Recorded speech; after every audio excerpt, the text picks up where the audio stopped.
হ্যাঁ ভাই আমার মায়াবতী নাকি অসুস্থ।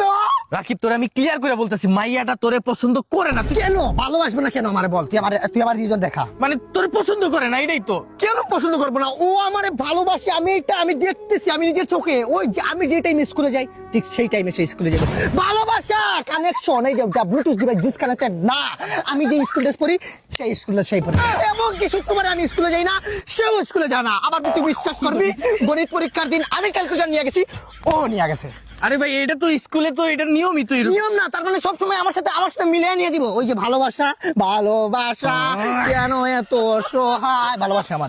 না না ও তোরে বুঝাইতেছে যে ও ভালোবাসে না, কেন তুই বারবার এটা অন্যরকম ভাবে মিলাইতেছিস? আসলে এটা মিলে না তো। মিলবো না কিসের লাগে? আমার ভালোবাসা সবসময় আমার ফলো করে, কোয়ালিটি না কোয়ান্টিটি বাবা দিলাম, ওটা তুই জানোস না। মিলে না কেমনে? আমি ক্লিয়ার করে বলি। ক্লিয়ার করে বল তাইলে তুই কালো ও ফর্সা, এটা মিলে না। দ্বিতীয়ত আমার নিজের কানে নিজে বলছে, আমি নিজের কানে শুনছি যে ও বলছে দরকার হইলে আমি ড্রেনের পানি খেয়ে মরে যাবো, তারপরে রাকিবরে ভালোবাসবো না। তুমি সময় পেলে পরে ভাইবা দেখো ঘরে, আমার একলা তো ইয়া চইলা না দূরে যাস তো ভাই। হ্যাঁ ভাই আমার মায়াবতী নাকি অসুস্থ।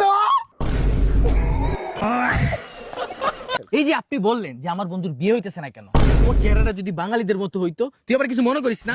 ওর চেহারাটা তো লুসাই বম স্কোয়াডের মতো, এই জন্য বিয়েটা হইতেছে। তুই আবার কিছু মনে করিস?